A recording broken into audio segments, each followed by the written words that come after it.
Choosing Home by ginnyrules27. Chapter 34. Here we go, guys. The room where the execution was to take place in was bigger than Henry expected it to be. But then again, there were more spectators than he expected as well. Oh, sure, some made sense, like Uma, Jay and Harry. Others, not so much. What in the world is CJ doing here? Henry muttered to Claudine, who was sitting between him and Philip Jr. The young princeling was sitting right next to a black-haired girl, whom Henry could only assume to be one of the many royals of Oridon. Aurora and Philip were a few seats down, Philip's father Hubert having been called to watch Arabella to make sure nothing happened to Audrey while they were gone. Just because she was under a sleeping spell didn't mean they wouldn't keep watch over her. She probably wants to see Freddy executed and know he won't come back. Claudine muttered back to him, smiling slightly as she saw Ryan seated next to the young blonde hookling. After all, she was the one Freddy made that comment about. Don't remind me. I honestly think that Harry would have killed Freddy if he had been able to get his hook or hand on him. Exactly. But the fact that she's so far in the back is more likely Harry and Harriet's doing. Plus, Brooke's with her, see? Right next to Celia and Dizzy. They're seated next to Harriet and Sammy. Looks like even Olympus is here too. I can see Lady Persephone. Henry nodded, lacing his fingers through hers as Mal and Ben walked into the room. They watched as the two of them stood off to the side a little. Ben's hands rested on Mal's shoulders, and Henry could tell that Ben was serious about whatever they were talking about. Then again, Mal's face was just as serious. Wonder what they're talking about. Claudine whispered as Ben kissed Mal's forehead and muttered something in her ear. Ben, I don't like it any more than you do, but it has to be done, said Henry softly, reading Mal's lips. Claudine nodded, though Henry had to wonder if Mal was just saying that to appease Ben. There had to be some part of her that was looking forward to Freddy's death. What are they saying now? King Ben's saying, I know, but as long as it's not going to weigh on you. He's not worth that. And now Mal's saying, with what he did to you at Cotillion, I'd rather finish what I started. So Freddy's will be executed somehow using Mal's dragon form, Claudine said with a small sigh. Rather fitting for Freddy. Henry nodded, gently squeezing Claudine's shoulder as Mal and Ben split off. Ben taking the king's seat in the centre of the room. Welcome, everyone, he said with a small sigh. I wish we were here for a different reason, but today we are here for the execution of Frederick Claude Frollo for crimes of attempted murder, accessory to murder, breaking and entering, multiple escapes from the Isle of the Lost, and more. As one of the affected parties, Lady Mal has requested that she be the one to deal out the punishment, and the request has been granted. Bring forth the prisoner. Out of the corner of his eye, Henry saw that Claudine's face bore no expression as Freddy was marched into the room. Wow, did some of the guards have fun with Freddy or something? Henry thought, seeing the bruised and battered face of the former leader of the Angels. Not that he was complaining, mind you. He just wished he'd gotten a chance to get some licks in. Freddy, though, smirked as he caught sight of Claudine. Yeah, smirk all you like, Claudine muttered. I'm not the one who's about to die and leave 2 kids without a father. Henry gently gave Claudine's shoulder another small squeeze, something that did not escape Freddy's notice. Get your rat hands off my sister! You've already learned her to sing, Cursey! Henry growled, though he had to admit that the first time Freddy had ever called him by his last name. Claudine, though, shook her head and stood up. Apologies for the interruption, King Ben, but I must correct something the prisoner has said. After all, as he liked to remind me all our lives, I am just his half-sister. But soon I won't even be that. I'll be alive, and he'll be dead. At least I'll be in heaven, while you'll be rotting with Lucifer! Keep telling yourself that, Freddy. Claudine said, shaking her head in exasperation and disgust. She sat down, and Henry gave her shoulder another squeeze. Honestly, that was tamer than what Henry had thought, but then again, why waste good words on Freddy? Ben nodded. Does the accused have any last words before we move forth with your execution? Probably his classic of, "And he shall smite the wicked," Claudine thought with a small sigh. Honestly, Freddy, you always did sound like a broken record. I have but this to say. I'm sorry. Claudine and Henry blinked in shock, and even Ben seemed to be a little taken aback. I'm sorry that I won't be around to see this kingdom perish under the rule of a murderous witch queen, Freddy continued, and Claudine sighed. There we go. I hope you know how to talk down riots, Your Highness, Freddy said, smirking at Ben. Henry was honestly impressed that Ben didn't punch Freddy right then and there. As the accused has nothing to say on his behalf, we'll let the execution proceed. As if on cue, Mal walked to where Freddy was chained to the floor. What? Are you scared of getting your suit dirty, Your Highness? Freddy sneered. Mal smirked. And she shall smite the wicked and plunge them into the fiery depths. We may not have any depths, but let's bring on the fire, shall we? Freddy wasn't even given the chance to respond, as a cloud of dark purple smoke surrounded Mal. When it cleared, her dragon form was in her place, glaring daggers at Freddy. The guards quickly backed away to the other side of the barrier that had been thrown up by the good fairies and fairy godmother to protect the spectators and King Ben. Claudine, maybe you should look away, Henry whispered. Claudine shook her head slightly. I'm not giving him the satisfaction, Henry, she whispered back. She had heard the things Freddy had called her after she abandoned the flock with Morgan and Brooke. Coward. Weak. She wouldn't give him the satisfaction of thinking that. She locked eyes with Freddy as Mal's mouth opened, an orange glow coming through from the inside.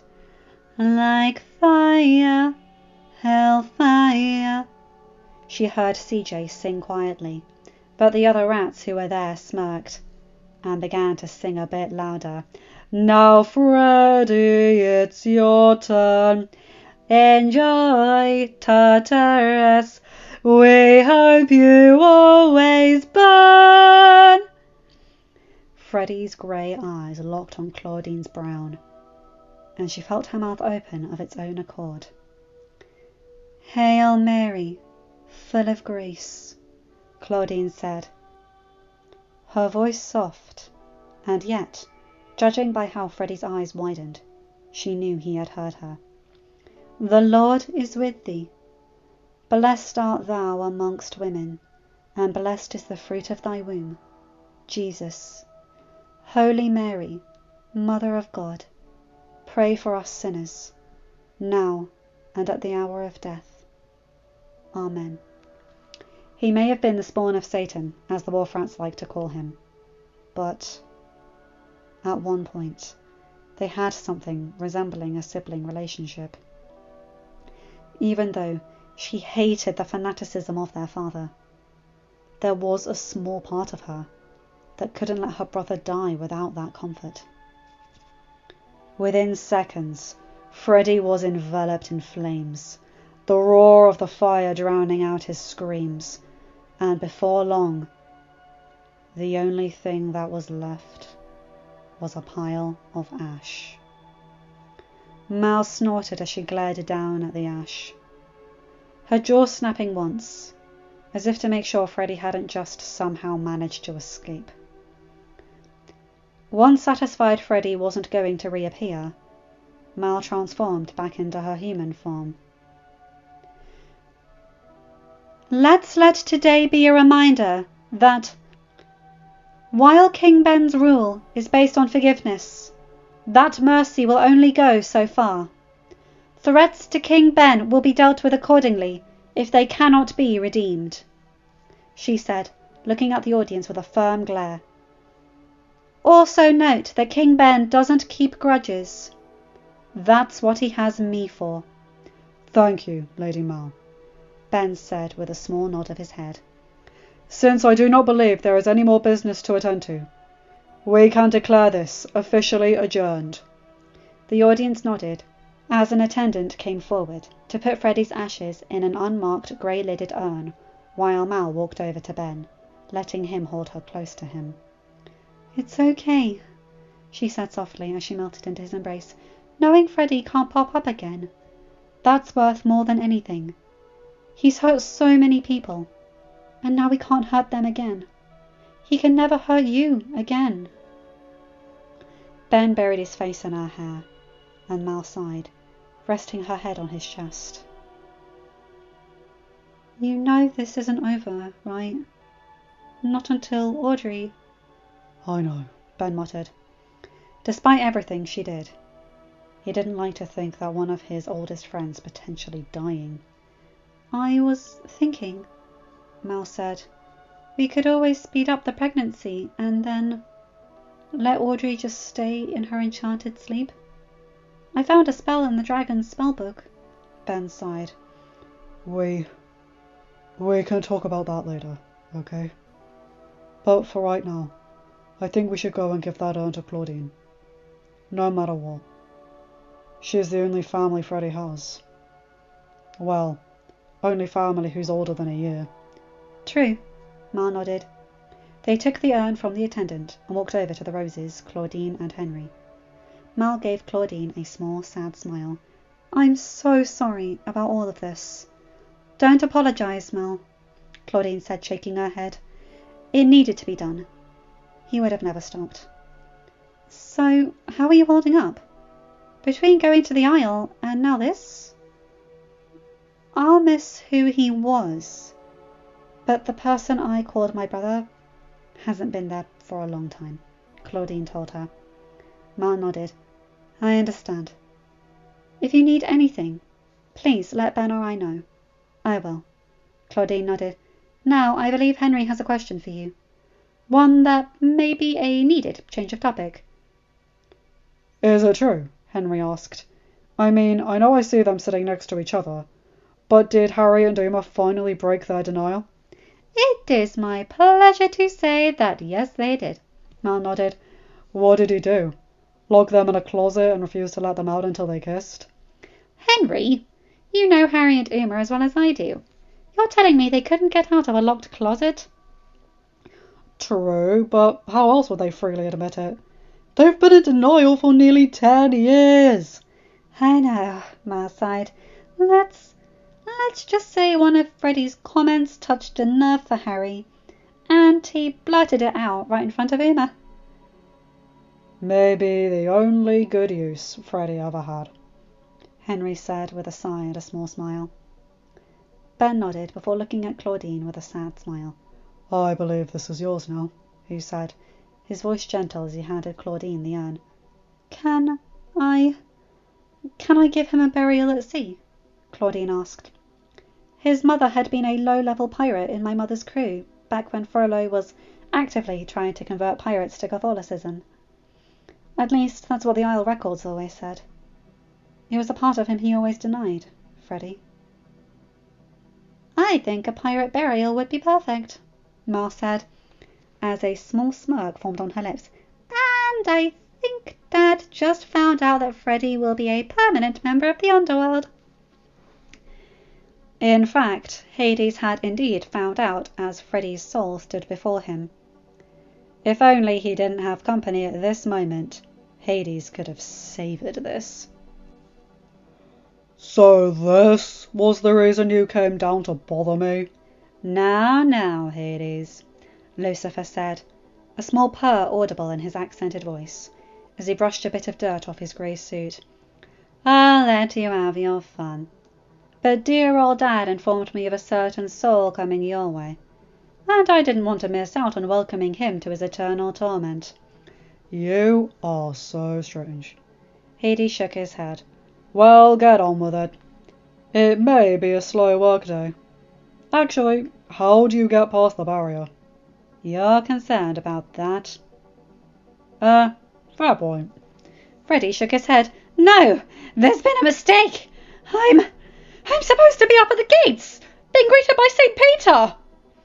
Dear Dad, are all the Frodos just doomed to be repetitive? Lucifer sighed as he circled Freddy.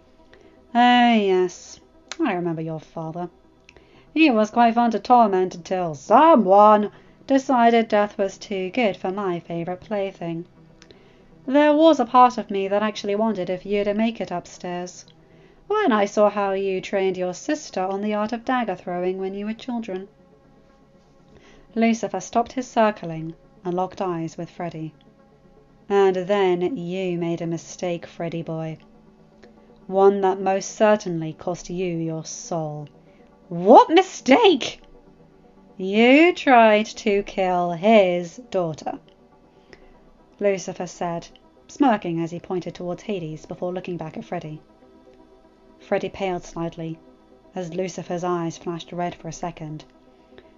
Though, due to his now transparent nature, no one could tell. Now, normally you'd be my problem, since, you know, unrepentant attempted murder falls under sin, and therefore makes you a sinner for me to torment. Especially since you prayed to dear old Dad. But Hades called dibs, and he has hold on those dibs with every new crime of yours. From you knocking King Ben unconscious, to you holding a young girl captive on the roof of a school. He is a false god! He can't do anything to me! And the brat deserved it! You know, it doesn't matter what you say, Freddy. Lucifer shook his head as he walked back over to Hades, because Hades will judge your soul. And you? Well, you'll still be dead. Can I do my job now? And why are you in that form? I've been meaning to ask. Same reason you look like a punk rock biker, Lucifer smirked. We don't want to scare the mortals too much, do we? At least I know that little traitor will be in hell! Freddy shouted. Hades snorted. See what I have to deal with here? Impertinent little bugger, isn't he? Lucifer shook his head. Well, I shall leave you to your work, Hades. If you need any suggestions for torment, please reach out. I think I'm good, actually. Hades smirked, and Lucifer nodded, quickly leaving Hades' sight. Once they were alone, Hades looked down upon Freddy. Do you know how long I've waited for this day?